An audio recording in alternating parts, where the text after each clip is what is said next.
Bismillahirrahmanirrahim. Assalamualaikum warahmatullahi wabarakatuh.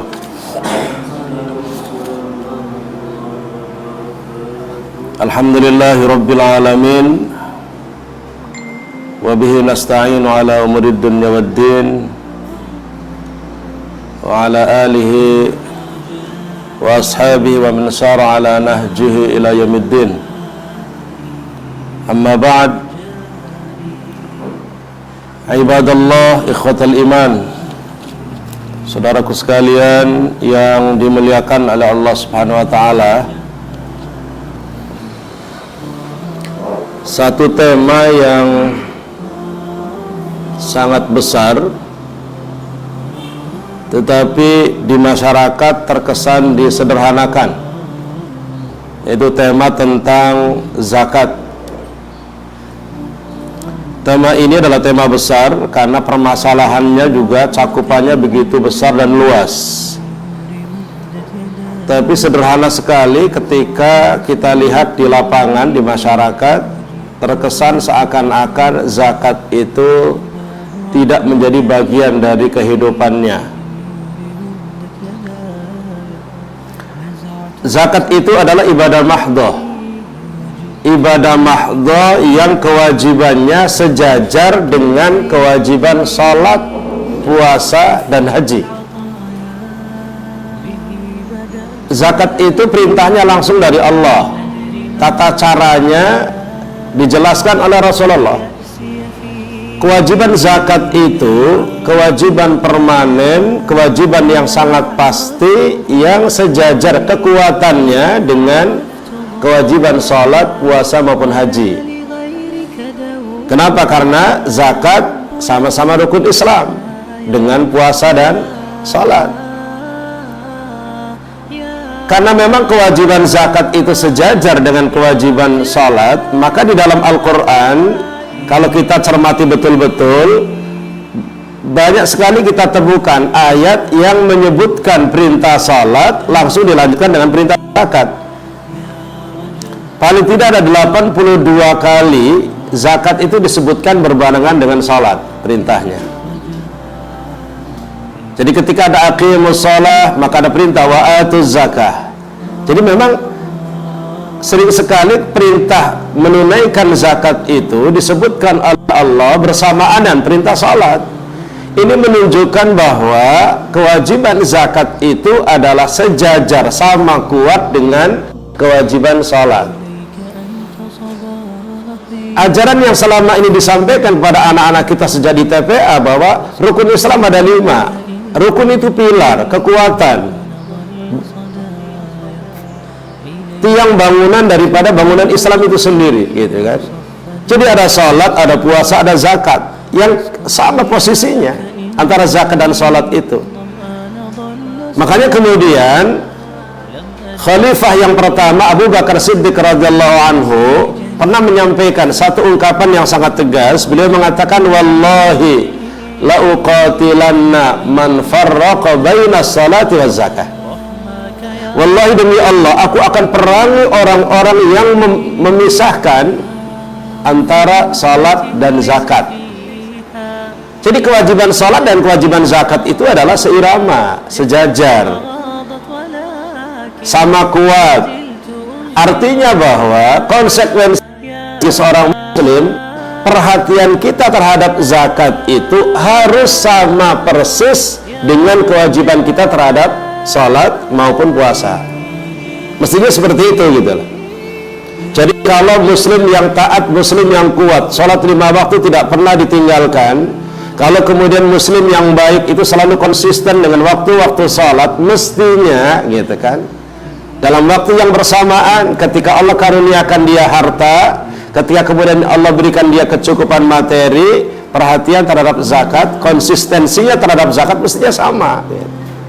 Karena memang kewajibannya adalah sama kuat, sejajar gitu, dan sama-sama rukun Islam.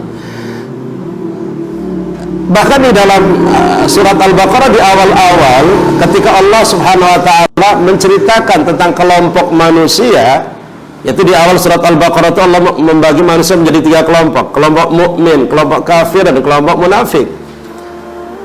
Ketika Allah menjelaskan orang mukmin kelompok yang pertama itu dari ayat 2 sampai ayat 5. Kelompok 2 orang kafir ayat 6 sampai 7. Kelompok munafik dari 8 sampai 20. Dan ketika Allah menjelaskan tentang kelompok pertama, kelompok orang-orang mukmin gitu kan. Karena ini memang kenapa Allah jelaskan pembagian manusia ke dalam 3 kelompok di awal-awal surat Al-Baqarah, sebelum kemudian kita masuk membuka ayat demi ayat surat Ali Imran, An-Nisa terus gitu sampai akhir surat An-Nas.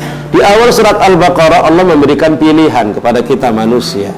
Silahkan, kita disuruh milih. Anda mau bergabung masuk pada kelompok yang pertama, mukmin, ataukah Anda mau bergabung pada kelompok kedua, kafir, ataukah Anda mau bergabung pada kelompok ketiga, munafik? Nah, tentunya juga kita akan memilih kelompok yang pertama, gitu kan?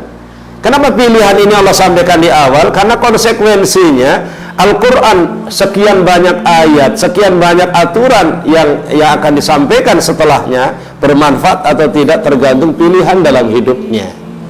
Nah, ketika kita milih bahwa saya adalah kelompok pertama, saya mukmin, saya muslim, maka konsekuensi dari keislaman itu diantaranya adalah as-salat. Diantaranya adalah wa mimma razaqnahum yunfiqun.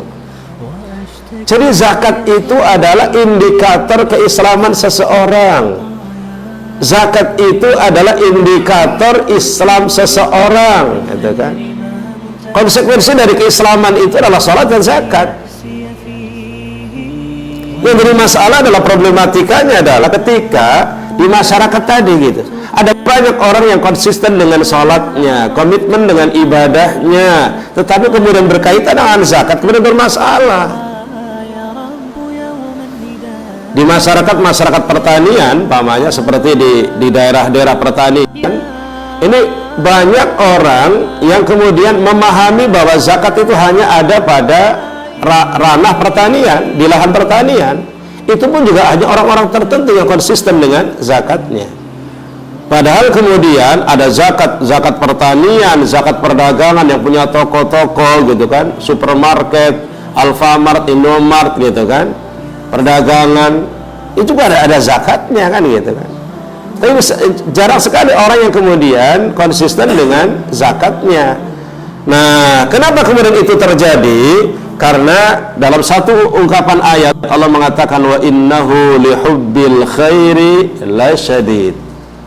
Wa innahu lihubbil khairi lasyadid. Karena orang itu cinta kepada al-khair. Al-khair di sini maksudnya adalah al-mal. Dalam ayat ini al-khair artinya adalah kebaikan, tapi yang dimaksud dengan al-khair adalah al-mal, harta. Sesungguhnya orang itu cinta kepada harta itu syadid banget gitu. Kenapa harta disebut dengan al-khair, kebaikan? Karena harta itu berdampak pada banyak kebaikan bagi orang yang memahami. Dengan hartanya orang bisa sedekah, dengan hartanya orang bisa berinfak, bisa wakaf, bisa zakat. Dengan hartanya orang bisa menyumbangkan sebagian hartanya perjuangan agama Allah, gitu kan? Dengan hartanya dia bisa berangkat haji gitu. Dengan hartanya dia bisa membangun masjid, membangun lembaga-lembaga pendidikan keislaman, pesantren dan lain-lain. Banyak kebaikan. Dengan hartanya dia bisa berbagi kepada sesama orang-orang fakir miskin. Makanya karena harta itu banyak berdampak pada kebaikan, maka di ayat itu Allah mengatakan wa innahu lihubbil khair lasyadid. Cuma dalam ayat ini bahwa orang itu sangat senang banget sama harta. Yang namanya manusia itu senang banget sama harta. Dalam ayat yang lain Allah mengatakan yuhibbunal mala hubban jamma. Orang itu senang pada harta itu sampai luar biasa senangnya. Nah ini karena hubbul mal, cinta pada harta, cintanya pada harta itu berlebih, sehingga yang terjadi apa? Yang terjadi adalah perintah-perintah Allah yang tidak memiliki konsekuensi materi gitu. Dalam arti perintah Allah yang tidak bayar, banyak orang konsisten. Sholat nggak bayar, orang konsisten. Orang tinggal berangkat ke masjid sholat. Tidak ada uang yang dia keluarkan, gitu kan? Sholat. Puasa nggak bayar, maka kemudian puasa yang berat ini juga dilaksanakan bagi orang-orang, gitu. Tapi kenapa zakat kemudian tidak konsisten? Karena zakat perlu pengorbanan materi, harus ada yang dikeluarkan dibagikan pada orang lain. Sementara konsekuensinya tadi, kondisinya yuhibbunal mala hubban jam. Jadi mereka senang harta banget, orang itu senang banget sama hartanya. Sehingga banyak orang siap berkorban dengan tenaganya, siap berkorban dengan pikirannya. Tapi ada orang yang pelit banget gitu. Kalau untuk urusan agama, dia siap turun dengan tenaganya, dengan pikirannya gitu kan. Tapi kalau untuk urusan kontribusi materi dan iuran, sumbangan, kadang-kadang pelit banget gitu. Ini kan berarti hubbul mal. Padahal ini bahaya banget loh ini. Bahwa penyakit cinta harta itu berbahaya. Kenapa berbahaya? Karena cinta harta itu hubbul mal ra'su kulli khati'ah. Cinta harta itu dalam pepatah banyak para ulama mengatakan bahwa cinta harta itu pangkal dari setiap kejahatan. Orang kalau cinta banget sama hartanya, dia akan menghalalkan berbagai macam cara. Orang karena cinta banget sama harta, maka dia akan ambil harta orang lain yang bukan haknya. Orang karena demen banget sama harta, maka dia kemudian membuat cara-cara tertentu untuk bisa mendapatkan harta. Di sisi yang lain, orang kalau hubbul mal, cinta sama harta, dia pelit, dia rakus, dia tamak gitu kan, dia hasud, campur baur. Kalau orang cinta banget sama harta, dia tidak peduli sama orang lain, tetangganya yang mati kelaparan, tetangganya yang kekerabat yang kemudian miskin, yang berkebutuhan, tidak begitu peduli. Egois banget orang-orang yang hubbul mal, cinta harta itu. Makanya wajar kalau hubbul mal ra'su kulli khati'ah. Cinta harta itu adalah pangkal semua kejahatan. Bahkan tidak jarang terjadi pembunuhan, bunuh-membunuh karena rebutan harta. Dengan keluarga kadang-kadang kemudian pecah gara-gara rebutan warisan, rebutan harta gitu kan. Jadi ikhwan dan akhwat sekalian, saudara-saudaraku sekalian yang dimuliakan oleh Allah, jadi ini kendala, ini persoalan bahwa permasalahan zakat itu di lapangan ketika orang cinta harta tidak mau berzakat dan tidak mau menunaikan zakatnya, maka ini persoalan yang sangat mendasar, harus diselesaikan. Pertanyaannya, mungkin ada bertanya, Ustadz, kenapa orang sholatnya bagus, puasanya bagus, bahkan haji sudah berangkat, umrah berkali-kali, kenapa zakat tidak mau dilakukan? Tadi kan ini persoalannya, karena hubbul mal tadi gitu. Tapi kan haji juga mengeluarkan uang, Ustaz. Haji reguler itu 35 juta, kalau plus sampai 160 juta gitu kan, satu orang berangkat, itu kan mengeluarkan uang juga, beda. Kalau haji mengeluarkan uang tapi ada prestis, ada daya pikat, yaitu adalah status sosial, di mana orang pada tahu semuanya, Pak Haji, Bu Haja gitu kan. Ada di situ daya pikatnya. Tapi kalau zakat tidak banyak orang memuji. Makanya kemudian disinilah masalah bahwa zakat itu indikator keimanan yang kuat. Karena orang ketika dia mau berzakat berarti dia percaya betul terhadap perintah Allah Subhanahu Wa Taala. Nah, jadi kalau kemudian ada orang yang komitmen sholatnya, komitmen puasanya, hajinya juga sudah dilakukan, umrah berkali-kali, kemudian zakatnya masih tidak mau melakukan, tidak menunaikan, berarti ada beberapa kemungkinan. Kemungkinan pertama, ia memang tidak memahami fikih tentang zakat, nggak ngerti bahwa di balik hartanya ada kewajiban yang harus dia keluarkan. Bisa jadi juga nggak ngerti cara mengeluarkannya, nggak ngerti caranya. Ya contohnya apabila di masyarakat pertanian, kayak di daerah-daerah pertanian, itu orang ketika panen, para petani-petani yang santri itu dicekoki arahan untuk zakat. Tapi kemudian yang punya toko-toko jarang kemudian dibahas bahwa di balik toko dan supermarket yang dimilikinya ada zakat gitu kan. Jarang kan. Makanya kalau di Kuwait itu indah banget ya. Di Kuwait itu ada lembaga zakat. Lembaga zakat itu aktif bergerak kalau di Kuwait. Lembaga zakat itu langsung mengajukan proposal-proposal ke perusahaan-perusahaan. Kami siap membantu untuk mengaudit keuangan dan kemudian untuk membantu bagaimana mengeluarkan zakatnya. Jadi langsung dibantu. Itu terus ada lembaga zakat seperti itu. Ikhwatul iman saudaraku sekalian, karena bahwa zakat ini permasalahan penting, kewajiban syariat yang harus dilakukan, sementara di lapangan banyak orang yang memang belum peduli dengan persoalan yang mendasar ini, maka kita perlu ada bahasan yang sangat detail perlu ada kajian yang sangat mendalam yang berkaitan dengan zakat itu sendiri. Ikhwatul iman, oleh karena itu di sesi pertama hari ini kita akan bahas tentang pengertian zakat. Zakat itu apa, kemudian hikmahnya apa, terutama dalil ya. Jadi ayat atau hadis yang memotivasi kita untuk berzakat, sekaligus ayat atau hadis yang mengancam kita kalau kita tidak mau berzakat. Cermati baik-baik, perhatikan baik-baik, supaya kalau kita menjadi orang-orang yang memang muzaki, memang layaknya menjadi seorang muzaki, dan kita tidak berzakat, kita takut pada Allah Subhanahu wa taala. Dan kemudian kita juga akan membahas banyak hal ya tentang hukum orang yang tidak mau berzakat, manfaat zakat bagi individu, bagi muzaki, bagi mustahik, manfaat zakat bagi masyarakat. Dan nanti kemudian di pertemuan yang kedua besok itu terkait dengan harta, bagaimana kita mengeluarkan zakat. Langsung ke teknis, syarat-syarat harta yang harus dikeluarkan zakatnya. Nah nanti kemudian di pertemuan ketiga hari Rabu itu pernik tentang zakat. Jadi zakat hadiah, kalau ada orang pamannya dapat bonus, dapat door prize, dapat undian, tiba-tiba dapat mobil atau uang 1 miliar, bagaimana zakatnya gitu kan. Kemudian zakat profesi, kalian kalau petani mamanya dapat 1 ton 2 ton gabah yang cuma nilainya sekian juta gitu, sebulan juta harus 4 juta 5 juta 10 juta harus mengeluarkan zakatnya. Nah, sementara banyak profesi ya gaji 1 bulan bisa 50 60 70 juta gitu kan. Itu bagaimana dizakati atau tidak.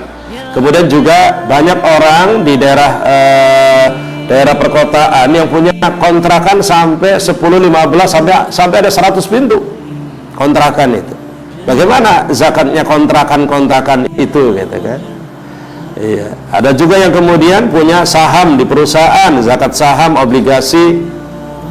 Nah, itu nanti akan banyak dibahas ya di pernak-pernik tentang persoalan zakat, dan itu bisa bagi yang mau menanyakan tentang persoalan-persoalan zakat bisa dikirimkan, nanti akan kita bahas dan kita kaji bersama insyaallah.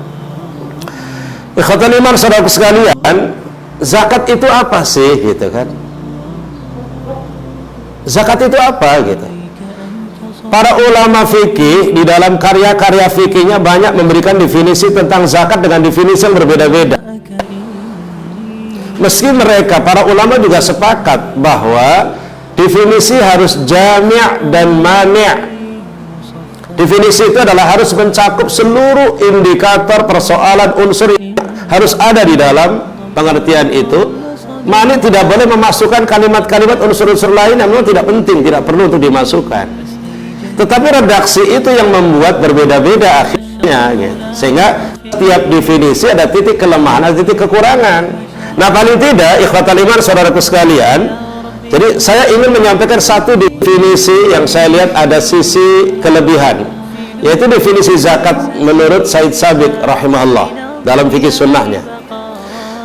Zakat itu menurut Said Sabiq adalah ismun lima yukhrijuhul insanu min haqqillahi ilal fuqara. Nah, sebelumnya saya tanya kepada antum semuanya, kalau ditanya zakat itu haknya siapa sih gitu.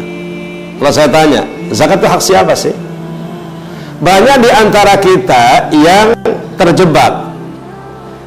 Banyak yang mengatakan bahwa zakat itu haknya fakir miskin katanya. Zakat itu adalah harta yang dikeluarkan oleh orang kaya dibagikan kepada fakir miskin, maka zakat adalah haknya fakir miskin. Itu banyak yang menjawab demikian. Nah, ikhwatul iman, saudaraku sekalian, kalau zakat itu haknya fakir miskin, kalau yang punya hak itu kemudian ikhlas, ridho, tidak menerima, nggak apa-apa, nggak dibagikan, apakah kewajiban zakat itu jadi gugur? Jawabannya tidak. Berarti salah jawaban itu. Contoh mamanya, saya orang kaya, kemudian tetangga-tetangga atau orang-orang yang memang mustahik zakat itu, kemudian karena kedekatan komunikasi dan hubungan baik antara tetangga, langsung pada bilang, Ustadz, nggak apa-apa, Ustadz nggak ngeluarin zakat juga, kami orang fakir miskin sekitarnya ikhlas ridho gitu. Apakah kemudian ketika orang fakir miskin ikhlas ridho untuk tidak menerima zakat, Apakah kewajiban zakat jadi gugur? Jawabannya tidak. Ini menunjukkan bahwa zakat itu bukan haknya fakir miskin. Salah berarti itu. Sementara kalau ditanyakan, zakat hak siapa? Fakir miskin. Nah itu salah. Nah, definisinya Syekh Sabiq menarik di sini, di poin ini nih.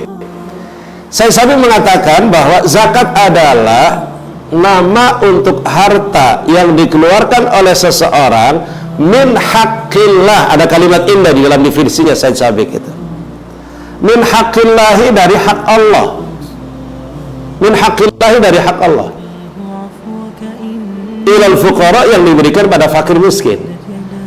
Jadi di dalam definisi Syekh Sabiq bahwa zakat itu adalah haqqullah, hak Allah. Nah ini penting. Zakat itu haknya Allah, hak Allah. Syekh Sabiq memberikan definisi spesial yang beda dengan yang lain, dengan menyebutkan bahwa di dalam fikih sunnah itu zakat itu adalah haknya Allah. Nah tadi saya jelasin kan, apa bedanya hak Allah dengan hak manusia? Kalau hak manusia, ketika manusia itu ikhlas, ridho, tidak menerima, nggak apa-apa, berarti gugur kewajiban. Tapi kalau itu adalah hak Allah, maka kewajiban zakat tidak akan pernah gugur meskipun undang-undang membebaskan zakat, aturan membebaskan zakat, orang-orang membebaskan zakat. Hak Allah, kewajiban ini tetap berlanjut sampai hari kiamat. Nah itu, makanya orang kaya jangan merasa aman kalau masyarakat tidak menuntut, kalau masyarakat sekitarnya tidak pernah minta, tidak pernah menuntut zakatnya. Orang kaya jangan merasa aman, karena kewajiban itu melekat terus. Karena zakat itu adalah hak Allah, kewajiban itu tidak pernah gugur gitu loh. Kewajiban itu tidak pernah gugur. Kalau kewajiban itu melekat. Ya, ini perbedaannya di sini ya. Jadi perbedaannya di apa namanya, definisinya Syekh Sabiq dalam kitab fikih sunnah itu bahwa zakat itu hak Allah. Jadi, karena hak Allah maka zakat itu tidak akan pernah gugur sampai kapanpun. Nah, ikhwah sekalian, saudara-saudaraku sekalian, zakat itu kalau dilihat dari sisi bahasanya adalah mengandung banyak makna-makna yang baik. Zakat itu dari sisi bahasa mengandung makna-makna yang baik, arti yang baik. Karena memang dibalik perintah zakat, dibalik pelaksanaan zakat ada banyak kebaikan yang diterima oleh muzaki, oleh orang berzakat, dan ada kebaikan yang diterima oleh mustahik, dan kebaikan yang diterima oleh para masyarakat. Makanya perlu kita pahami juga, biasanya istilah-istilah syariat itu sesuai dengan kandungan makna. Sesuai dengan kandungan makna. Salat dari sisi bahasa artinya doa.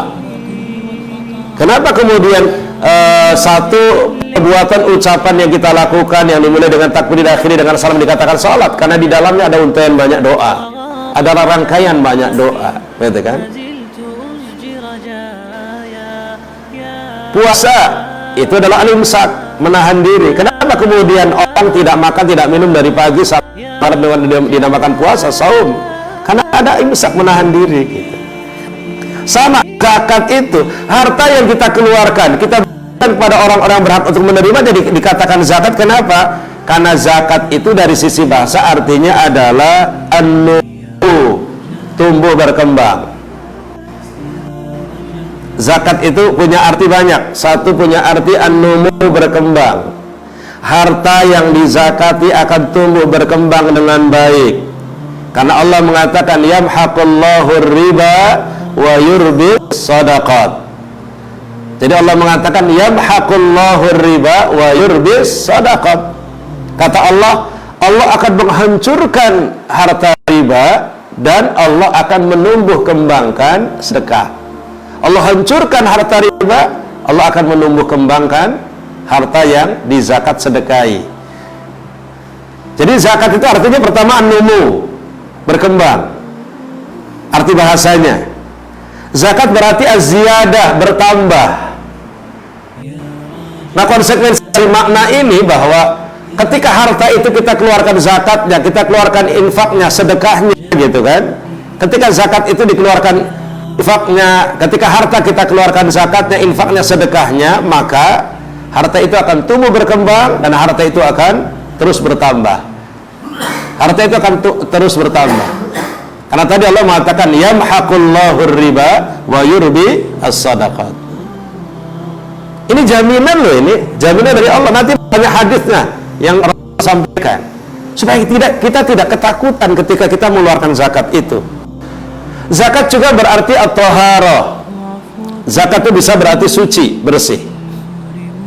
Kenapa? Karena harta yang kita keluarkan, kita bagikan kepada orang-orang berhak menerimanya, fakir miskin dan orang-orang yang berhak menerimanya, akan mensucikan harta yang kita miliki, juga mensucikan jiwa kita sebagai seorang muzaki, gitu. Qad aflaha man zakkaha dalam Al-Quran. Qad aflaha, sungguh beruntung, man zakkaha, bagi orang yang membersihkan. Beruntung bagi orang yang membersihkan jiwanya. Qad aflaha man zakkaha, zakkaha dari kalimat zakat, gitu kan. Jadi zakat berarti an-numu, berkembang. Zakat berarti az-ziyadah, bertambah. Zakat berarti at-thahara, bersih. Zakat juga bisa berarti berkah, gitu kan. Itu zakat. Dan ternyata bahwa makna-makna ini, ikhwah sekalian, adalah bagian dari kandungan hikmah di balik perintah dan pelaksanaan zakat itu sendiri. Makanya dalam surat At-Taubah 103 Allah mengatakan a'udzubillahi minasyaitonir rajim, atau 103 Allah mengatakan khudh min amwalihim shadaqatan tutahhiruhum wa tuzakkihim biha. Ya Muhammad, khudh, ambillah, shadaqatan, zakatnya, infaknya, tutahhirum, yang bisa membersihkan mereka, wa tuzakkihim, dan mensucikan mereka, gitu. Jadi zakat itu satu syariat, satu perintah, satu kewajiban yang dibalik pelaksanaannya ada banyak kebaikan, gitu kan. Makanya orang yang paham betul tentang konsekuensi zakat, orang jadi tidak mikir, gitu. Bahkan terus berlomba untuk menunaikan zakat. Kenapa kemudian orang tidak mau, tidak begitu perhatian terhadap persoalan zakat? Karena belum memahami tentang hikmah, manfaat dibalik perintah zakat itu sendiri, gitu kan. Makanya ikhwatal iman, saudaraku sekalian, ada banyak manfaat ya yang dirasakan.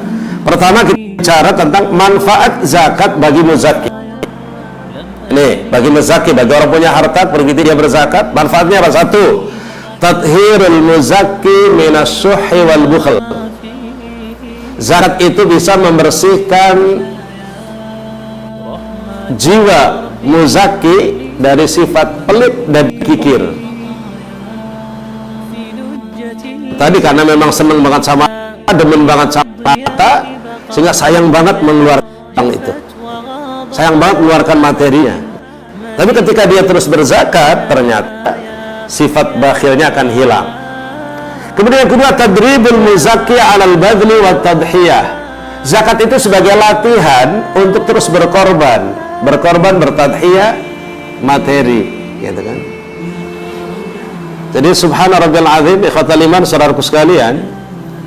Jadi ternyata bahwa kalau tadi dikatakan hubbul mal ra'su kulli khati'ah, bahwa cinta harta itu pangkal dari semua kejahatan, karena nanti muncul hasud, nggak seneng kalau ada orang kemudian dia hartanya berkembang, ada orang usahanya maju, dia nggak suka, gitu. Pengennya pokoknya yang punya harta cuma saya, gitu. Itu orang-orang yang hubbul mal, cinta harta, begitu. Makanya dengan zakat itu, maka sifat buruk yang ada dalam hati seseorang itu dihilangkan oleh Allah. Yang muncul adalah sifat-sifat mulia, rela berkorban, siap berderma, gitu kan. Ditambah lagi bahwa zakat itu adalah wujud dari syukur, tahqiqu as-syukri, mewujudkan rasa syukur terhadap nikmat yang Allah berikan kepadanya. Makanya orang yang dulunya tahu dirinya bukan siapa-siapa, orang yang sadar dulunya dia biasa, orang miskin, tiba-tiba Allah berikan kemudahan rezeki, kemudian berkembang, kemudian sampai menjadi orang kaya. Biasanya orang seperti ini ini tahu tentang masa lalunya, dia peduli kepada orang-orang miskin. Mohon maaf, biasanya orang itu yang peduli pada orang miskin itu ada yang pernah merasakan kemiskinan. Yang peduli pada orang cilik itu adalah orang yang pernah merasa cilik dulunya. Orang yang dari kecilnya tumbuh dalam keluarga yang kaya raya, sulit untuk memiliki sifat itu. Makanya Ramadan, puasa itu diantara mengajari bagaimana dia merasakan kepedihan, rasa lapar ya. Maka kemudian ketika orang kemudian diberikan oleh Allah kecukupan materi, maka dia diperintahkan bersyukur, mensyukuri nikmat yang Allah berikan dengan cara apa? Berbagi, peduli kepada orang lain gitu kan. Yang keempat gitu kan, bahwa zakat itu tutahhir ya, atau tathhir al-qalbi, membersihkan hati dari min ba'di amradi ad-dunya, dari sebagian penyakit-penyakit dunia, hasud, iri gitu, egois, penyakit-penyakit dunia. Kekayaan ditumpuk-tumpuk hanya dinikmati diri dan keluarga besarnya saja gitu kan, sampai tidak pernah peduli pada lingkungannya, masyarakatnya, kondisi agama yang ada di sekitarnya. Penyakit buruk. Nah, dengan berzakat akhirnya kemudian dia sudah mulai bisa menghilangkan penyakit-penyakit yang ada pada dirinya. Kemudian yang kelima adalah ighna'ul fakir. Nah, ini mulai jadi manfaat kepada mustahik. Zakat itu berfungsi untuk memberikan kekayaan pada orang-orang fakir, memberikan kecukupan pada orang-orang miskin. Baru kemudian tathhirul mustahik minal hasad wal bughdil aghniya. Ikhlas sekalian, ini ada dampak positif di masyarakat zakat itu. Orang itu ketika kemudian diciptakan oleh Allah berbeda-beda dari tingkat status kekayaannya, yang ini miskin, yang ini kaya raya gitu kan, gedungnya, rumahnya mewah, mobilnya mewah, terus ini orang-orang kaya ini kalau kemudian tidak pernah peduli pada orang miskin, masyarakat sekitarnya, memunculkan penyakit-penyakit buruk yang ada pada jiwa orang-orang miskin. Orang miskinnya pada dendam, orang miskin pada marah. Sebagian orang miskin barangkali kemudian berniat buruk, ada di otaknya pikiran buruk gitu kan. Kenapa? Karena sakit hati dengan perkembangan orang-orang kaya tidak pernah peduli. Karena ketika orang kaya kemudian berbagi, menyantuni, memberikan zakat, berbagi, infak, sedekahnya, maka sifat-sifat buruk yang dimiliki oleh para mustahik itu akan hilang dari dalam jiwanya. Yang terjadi adalah keharmonisan. Makanya ikhwatal iman, saudaraku sekalian, zakat itu berdampak di masyarakat menjadi takliful qulub, melunakkan hati masyarakat. Masyarakat menjadi harmoni, saling peduli, saling berbagi, at-ta'awun, tadhamun, kerjasama dan saling tolong menolong antar sesama. Nah, ini ya tentang hikmah. Jadi kalau hikmah itu begitu terasa banget ya, karena memang zakat itu adalah kebaikan, membagi materi, membagi harta kepada banyak orang. Nah, kemudian sekarang yang jadi masalah adalah bagaimana hukumnya orang yang tidak mau menunaikan zakat. Bagaimana hukumnya orang yang tidak mau bayar zakat? Saudaraku sekalian, kalau tadi saya katakan bahwa zakat itu kewajiban, yang kewajiban dengan yang sejajar dengan kewajiban salat, sama seperti salat. Salat rukun Islam, zakat juga rukun Islam. Kewajibannya sejajar, disebutkan dalam banyak ayat itu sama-sama, gitu kan? Ini berarti hukumnya hampir sama. Sekarang saya tanya, hanya review, mengulang. Kalau ada orang Islam yang nggak sholat dengan sengaja, pertanyaannya, apakah orang yang tidak sholat dihukumi kafir atau muslim?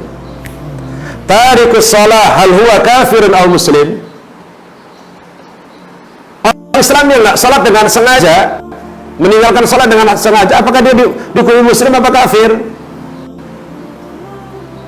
Nah, ada terjadi perbedaan pendapat di kalangan ulama madhab. Ulama madhab Hambali, maaf, Imam Ahmad madhab Hambali yang dianut oleh ulama-ulama Saudi mengatakan bahwa tarikus sholati, orang yang meninggalkan sholat dengan sengaja hukumnya adalah kafir. Satu kata. Kenapa kafir? Karena ada satu dalil yang mengatakan al-ahdul ladzi bainana wa bainahumus shalah faman tarakaha faqad kafara. perbedaan antara kami orang Islam dan mereka orang kafir adalah salat. Di dalam hadis itu Rasulullah jelas menegaskan barang siapa yang meninggalkan salat maka dia kafir. Kita tahu bahwa mazhab Hambali itu lebih dominan tekstual. Mazhab Hambali itu lebih dominan tekstual, lebih terkesan zahiriyah, lebih kepada pemahaman tekstual. Jadi kalau mazhab Hambali apa kata dalil, itulah fikihnya. Karena Imam Ahmad rahimahullah itu adalah beliau lebih dominan kepakarannya di bidang hadis daripada di bidang fikih. Kalau disebut nama Imam Ahmad, lebih terkenal kepakarannya di bidang hadis. Jadi mazhab Hambali itu tekstual, karena nas dalilnya adalah faman taraka faqad kafara, barang siapa meninggalkan salat maka dia kafir, maka orang yang nggak salat dengan sengaja kafir, gitu. Itu Hambali. Ulama Saudi itu pendapatnya sama begitu. Saya pernah membaca satu flyer atau tulisan lembaran-lembaran di masjid di Riyadh. Ada seorang ibu bertanya kepada Syekh bin Baz, waktu itu muftinya Syekh bin Baz, Syekh, anak saya meninggal usia 17 tahun karena memang kecelakaan lalu lintas, dan meninggal itu anak saya tidak pernah sholat waktu hidupnya. Kemudian kata ibu tadi, apakah saya boleh untuk mendoakan anak saya? Dijawab oleh Syekh bin Baz mengatakan, la, haram, karena anak kamu meninggal dalam kondisi kafir. Tuh, kalau fatwa mazhab Hambali yang dipegang oleh ulama Saudi kita ambil, diterapkan ke Indonesia, kira-kira apa yang terjadi? Mayoritas penduduk muslim negeri kita berarti kafir, ya kan? Kalau fatwa ulama Saudi, fatwa mazhab Hambali diambil. Makanya berkali-kali saya sampaikan bahwa silahkan kita mengambil beberapa fatwa dari ulama-ulama internasional, silahkan, tetapi fatwa itu produk situasi dan kondisi. Fatwa di sebuah negara belum tentu cocok di negara yang lain. Ini kan contohnya nih, belum tentu cocok fatwa mazhab Hambali diterapkan ke Indonesia, maka jangan dipaksakan. Nah, sekarang bagaimana dengan mazhab Syafi'i?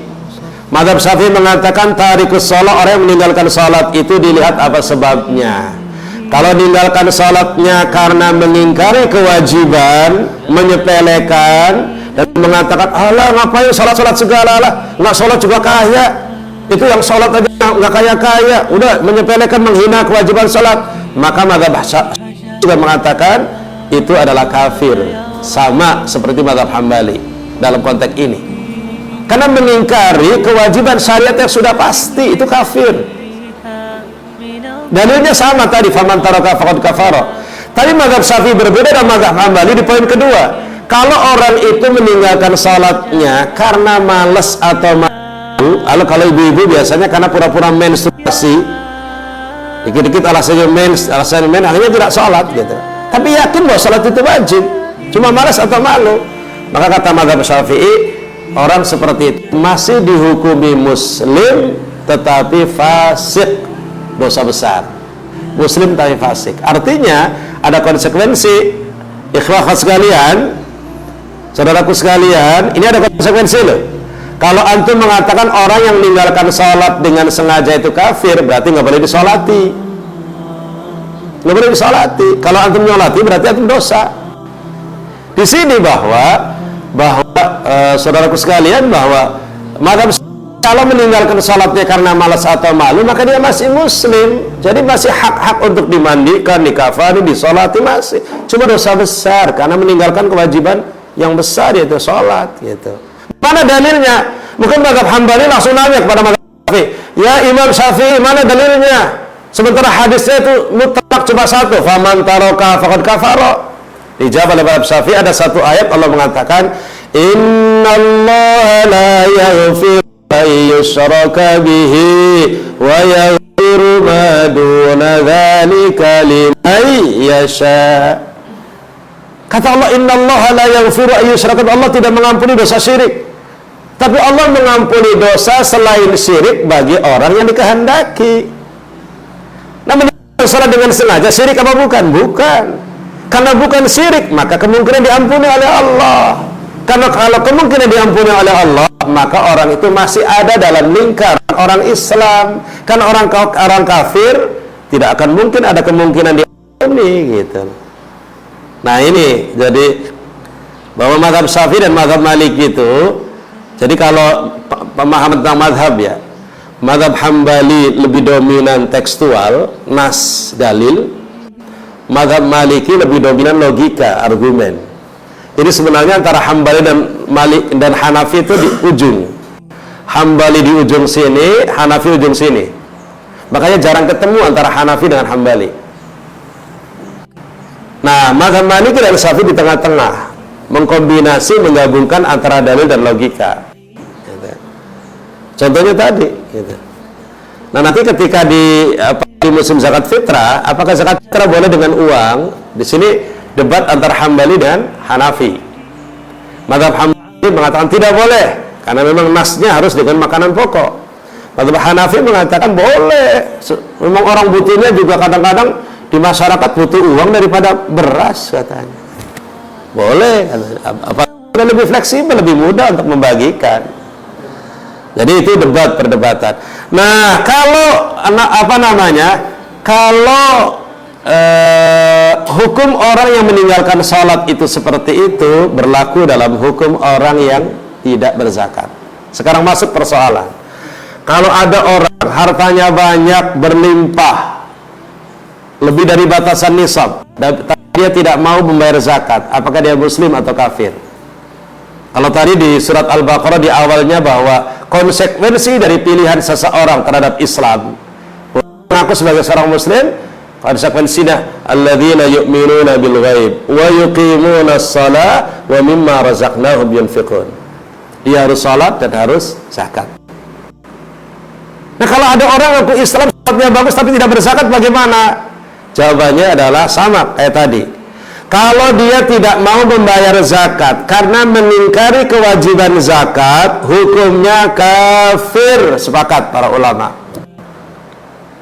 Alang usah zakat-zakat deh, kita capek-capek nyari uang, capek-capek ngumpulin duit, udah enak saja mereka dulu zakat-zakat, udahlah gak usah zakat-zakatan. Kalau yang begini nih kafir. Tapi kalau tidak mau bayar zakat karena memang sayang terhadap harta, karena pelit gitu kan, dia tahu zakat itu wajib, tapi kalau mengeluarkan sayang mengeluarkan duit itu, maka orang ini adalah muslim tapi fasik, muslim tapi berdosa, dan di akhirat akan mendapatkan siksa.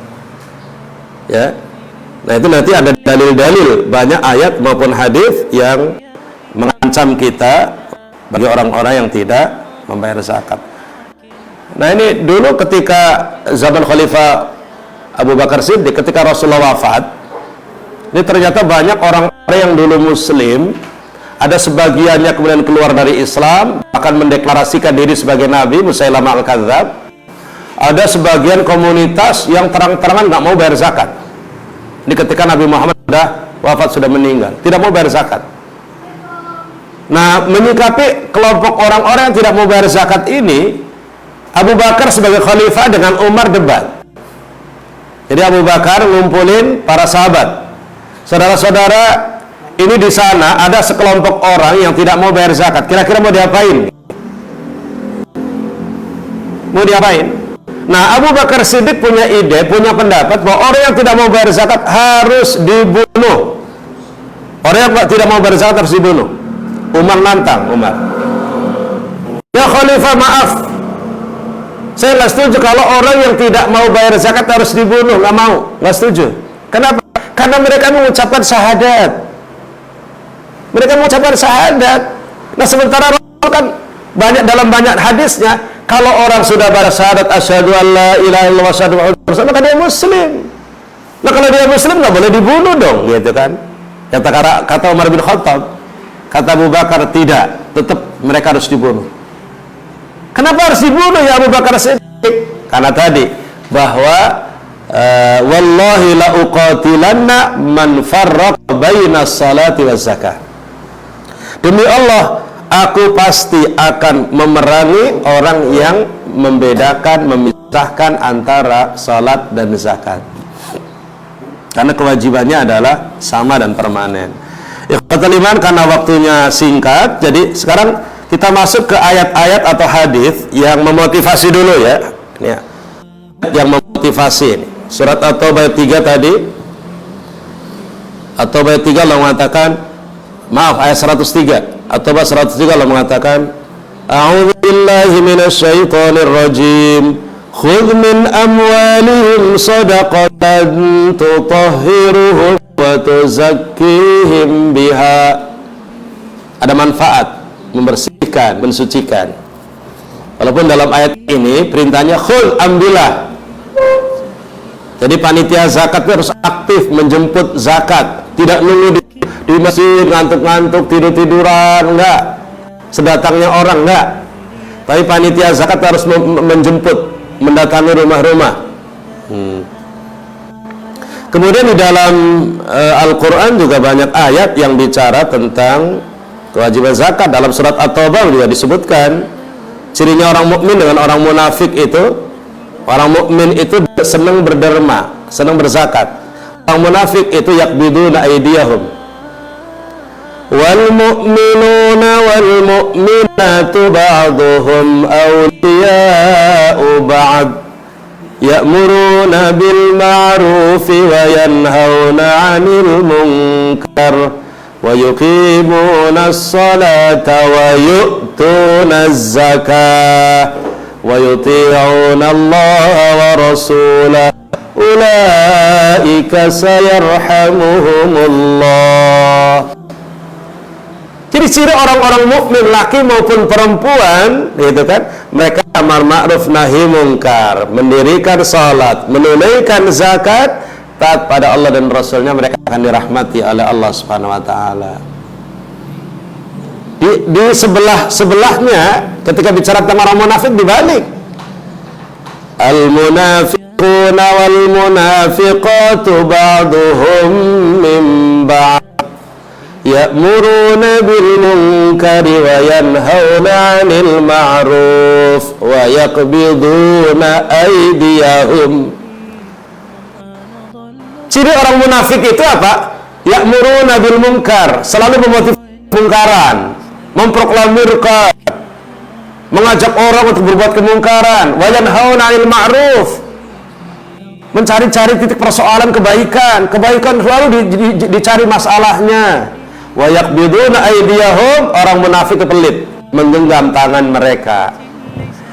Jadi ciri kemunafikan, munafik dan mukmin itu bertolak belakang. Orang mukmin itu cirinya amar ma'ruf nahi mungkar. Orang munafik cirinya amar mungkar nahi ma'ruf. Itu bedanya di situ. Di surat At-Taubah itu langsung disebutkan. Iya, dua halaman yang berbeda.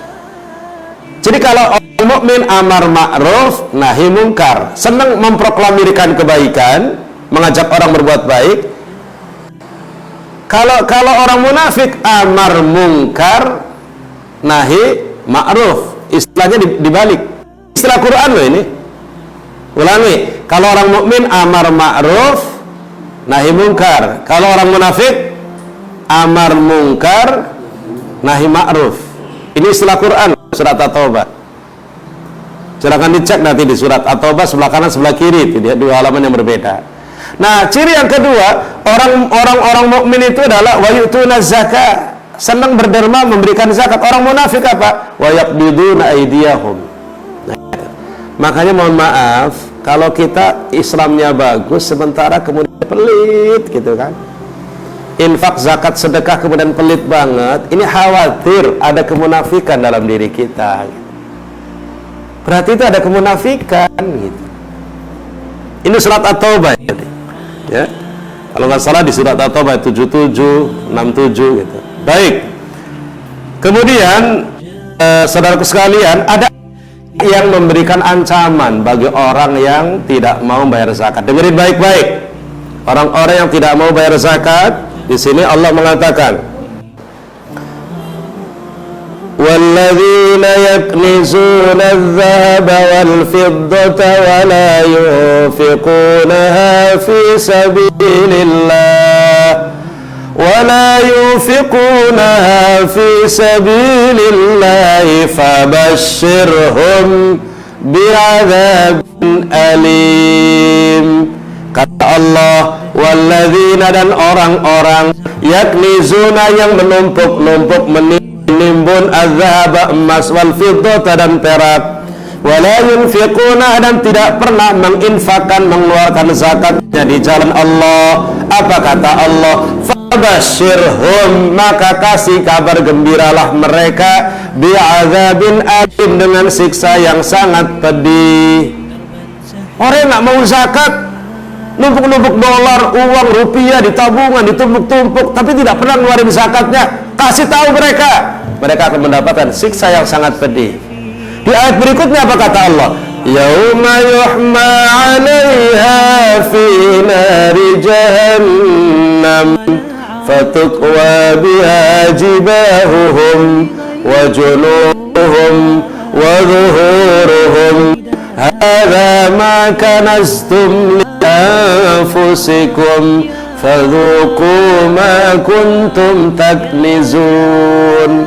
Orang yang tidak pernah zakat, tidak pernah infak dan sedekah, nanti di hari kiamat akan dipanggang di atas api neraka. Fatukwa, kemudian disetrika jibahum, jidat-jidat mereka, wa junubuhum, lambung-lambung mereka, wa zuhuruhum, punggung-punggung mereka disetrika dengan api neraka jahanam. Kemudian setelah disetrika apa kata Allah? Hadza ma kanastum, ini yang kalian tumpuk-tumpuk, ma kuntum taknizun. Fadzuqu, maka rasain apa yang kalian tumpuk-tumpuk ini. Ini surat At-Taubah ini. Jadi ayatnya sedih banget, pedih banget, menakutkan. Disetrika jidatnya, lambungnya, punggungnya. Makanya kenapa ketika baca Quran harus kita memahami isi. Kadang-kadang dibacain pakai lagu-lagu yang mujawad itu. Ketika yauma yuhma 'alaiha fi nari jahannam, Allah Allah, tayyib Allah.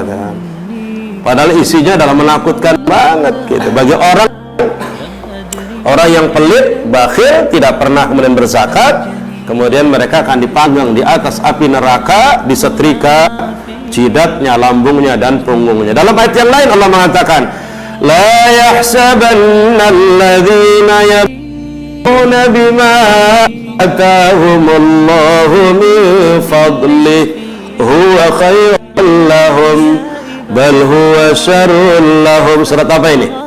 Sayutawwaquna ma bakhilu bihi yawmal qiyamah. Surat apa? La yahsabanna alladziina yabkhuluna bima atahumullahu min fadli. Sebelah kanan bawah. Sebelah kanan bawah, surat apa? Kata Allah, jangan sekali-kali menyangka orang yang pelit, bakhil, tidak mau mengeluarkan apa Allah berikan kepadanya itu baik, jangan. Kenapa? Apa kata Allah? Sayutawwaquna ma bakhilu bihi yaumal qiyamah. Akan dikalungkan di lehernya harta yang dia bakhili itu. Yang punya sawah 15 bau, 15 hektar, ketika panen tidak pernah dizakati, sawah itu akan dikalungkan di lehernya pada hari kiamat. Kemudian yang punya perusahaan yang tidak pernah dizakati akan dikalungkan di lehernya pada hari kiamat. Jadi ini ancaman bagi orang-orang tidak mau membayar zakat. Apalagi kemudian ikhwan dan akhwat sekalian, saudara-saudaraku sekalian, ini hadisnya juga sama. Jadi tadi disebutkan ayat-ayat yang memotivasi kita untuk berzakat, ada ayat-ayat yang mengancam. Sekarang hadisnya, hadis yang memotivasi. An Abi Kabsyah Al-Anmari anna Nabiya sallallahu alaihi wasallam qala thalathatun uqsimu alaihinna, ada 3 hal yang aku bersumpah, kata Rasul. Ada 3 hal aku bersumpah. Wa uhaddithukum hadithan, aku ceritakan kepada kalian satu hadis. Fahfazuhu, hafal semuanya. Fahfazuhu, hafalkan semuanya, kata Rasulullah. Aku ceritakan kepada kalian satu hadis, hafalkan. Ada 3 hal. Apa yang pertama? Ma naqasa malun min shadaqah. mana qasamalun min sadaqah. Mana qasa tidak akan berkurang malun harta min sadaqatin karena sedekah, karena zakat, karena infak. Siapa yang menyampaikan? Rasul. Jadi Rasul memberikan jaminan mana qasamalun min sadaqah, bahwa harta tidak akan berkurang karena sedekah. Jadi ketika kita punya uang mamanya 1 miliar, 2,5% dari 1 miliarnya 25 juta, kita keluarkan 25 juta, kita bagi-bagikan pada masyarakat, pada mustahik, kelihatannya berkurang 1 miliar menjadi 920 juta.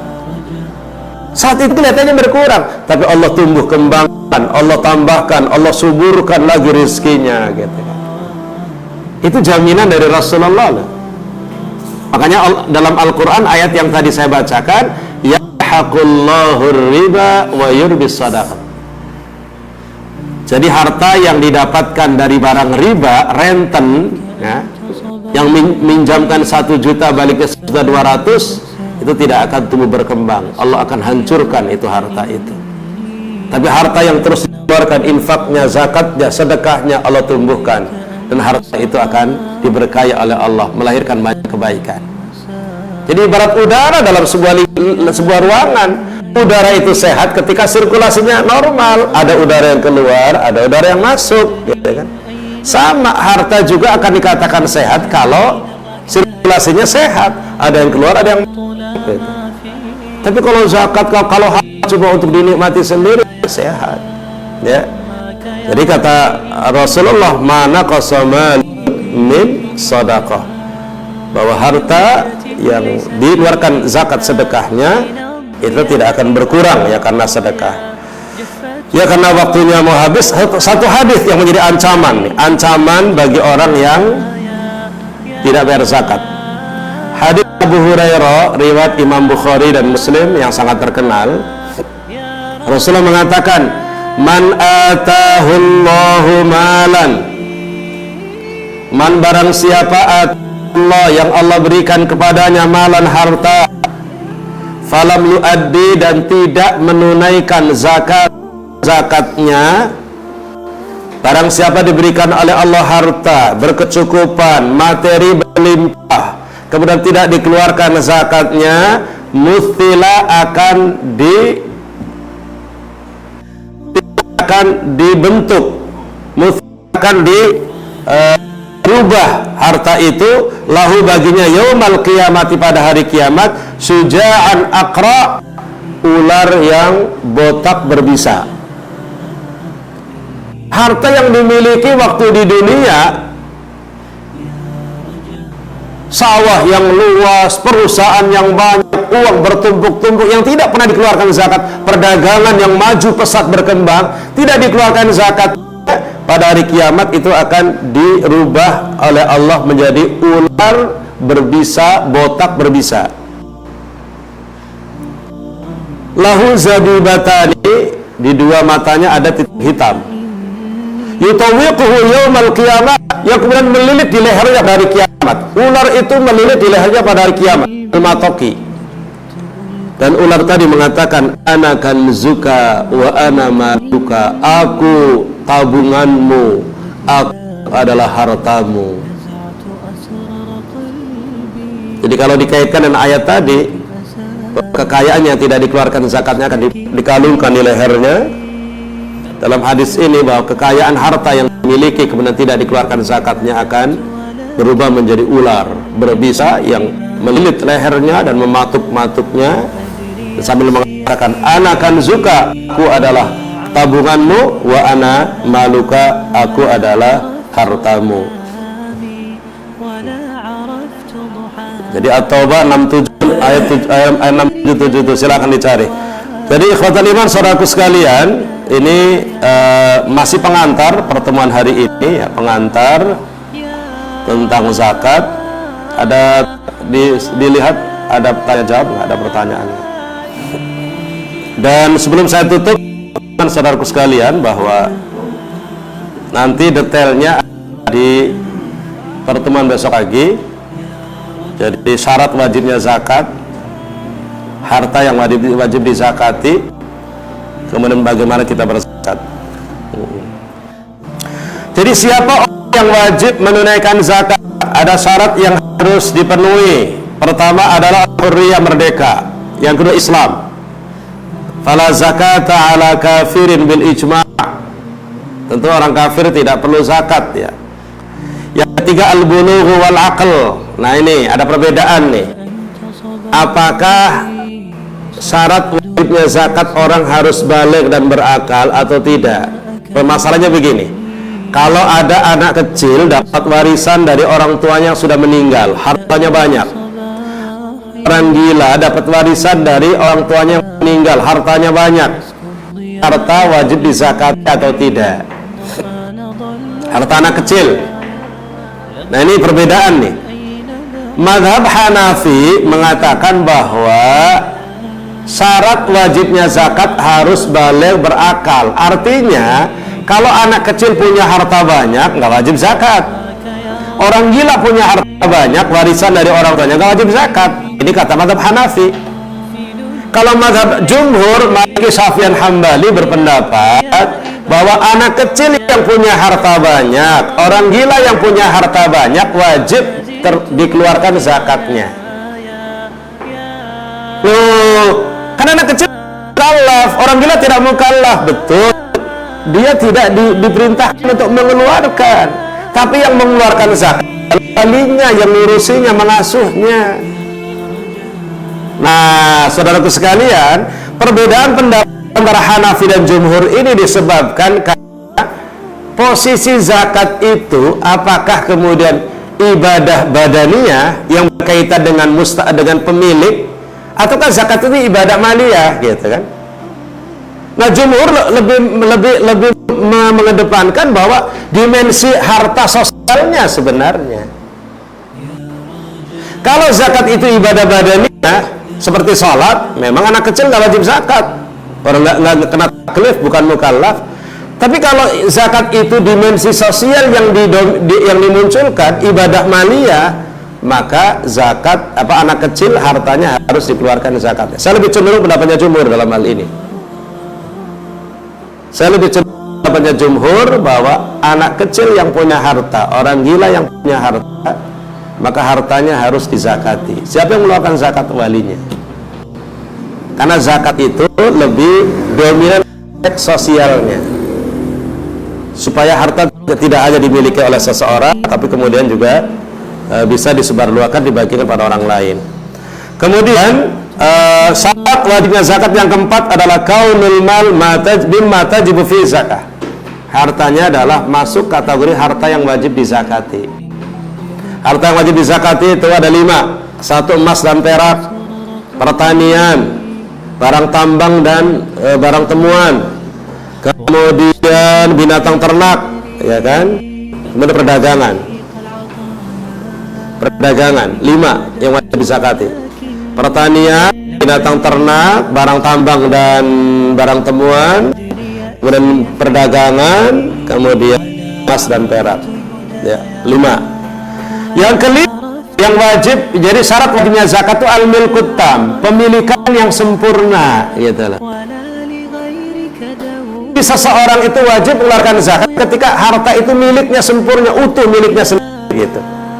Nah, di sini persoalan apa? Harta yang didapatkan dari barang haram, harta hasil korupsi, harta hasil ngerampok, judi, harta dari hal-hal yang haram, menjual diri, korupsi, ngerampok, judi, menjual diri, punya harta banyak kemudian berkembang. Ini dizakati atau tidak? Jawabannya tidak dizakati. Kenapa? Karena kepemilikannya nggak sempurna, itu bukan milik dirinya. Harta hasil korupsi itu adalah milik orang lain yang diambil, jadi bukan milik dirinya. Loh, kalau bertobat ingin membersihkan harta, diberikan kepada yang punya haknya. Dulu ngambil dari mana? Harta siapa? Kalau harta negara ya berikan. Jadi zakat itu murni harta milik pribadi. Dan yang terakhir, yang keenam adalah mudhiyul haul, jadi tepung tahun. untuk harta tertentu itu wajib dikeluarkan zakatnya setelah ketemu tahun. Kalau pertanian enggak panen, barang temuan ketika nemu. Tapi kalau untuk binatang ternak, perdagangan, itu adalah zakat harta emas, itu harus ketemu 1 tahun. Makanya di bulan Ramadan ini banyak orang mengeluarkan zakat. Pertama, ngitungnya gampang, ngingetnya gampang di bulan Ramadan. Jadi hitungannya setiap Ramadan gitu. Yang kedua adalah lipat gandanya pahala di bulan yang penuh berkah ini. Nah, ada masalah juga nanti, masalah tentang hutang piutang. Kalau saya punya uang 1 miliar, tapi kemudian saya punya hutang saya di sini ada 300 juta, di sini 200 juta, di sini 400 juta gitu kan. Akhirnya kemudian bagaimana cara mengeluarkan zakatnya? Ya, uang saya yang 1 miliar dikurangi hutang gitu kan. Sisanya berapa gitu kan. Nah, sisanya berapa? Sisanya kalau sebatas nisab itu adalah ukuran diwajibkannya zakat. Ukuran wajibkannya zakat itu 85 gram emas. Kalau 85 gram emas dikali 500.000 per gram, sekitar 45 jutaan. Artinya kalau orang punya tabungan 45 juta ke atas, berarti dia wajib keluar zakatnya 2,5 gitu. Nanti besok detail penjelasannya.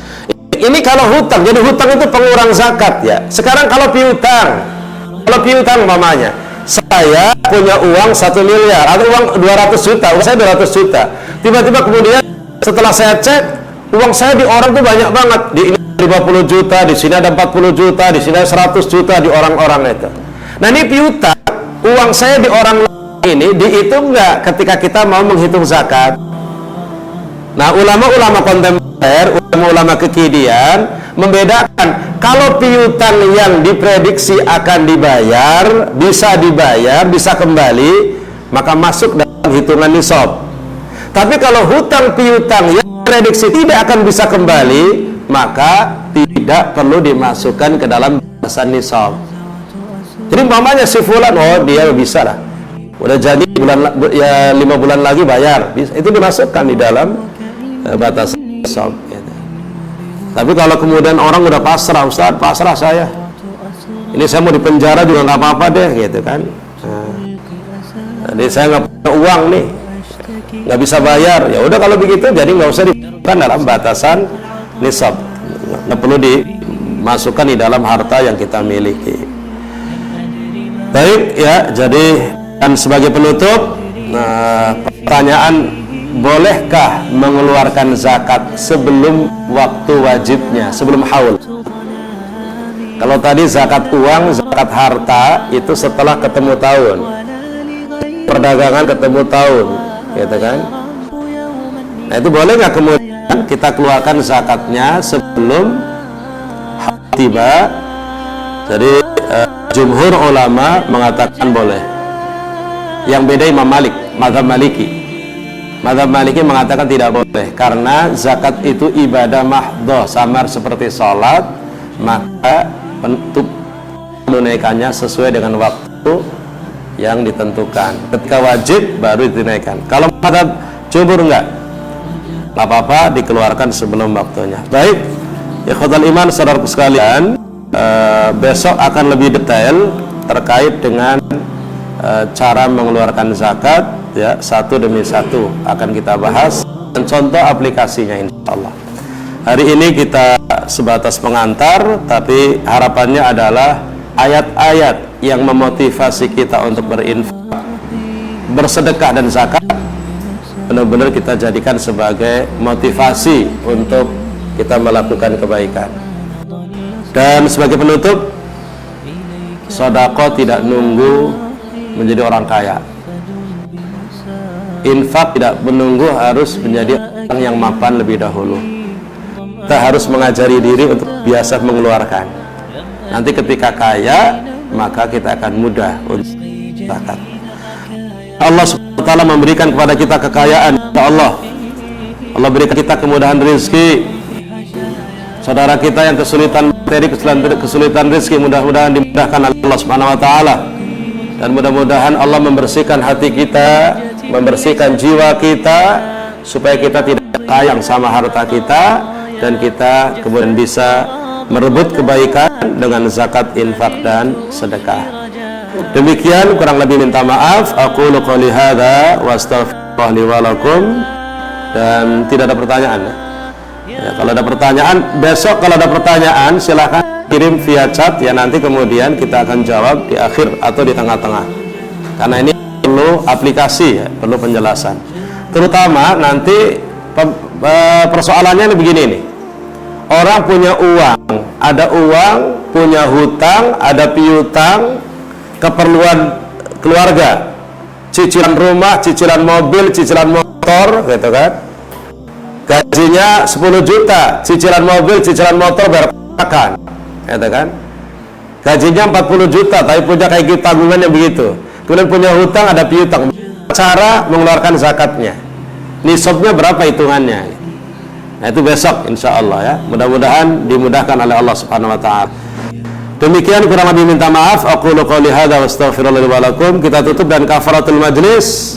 Subhanakallahumma bihamdik asyhadu an la ilaha illa anta astaghfiruka wa atubu ilaik. Assalamualaikum warahmatullahi wabarakatuh.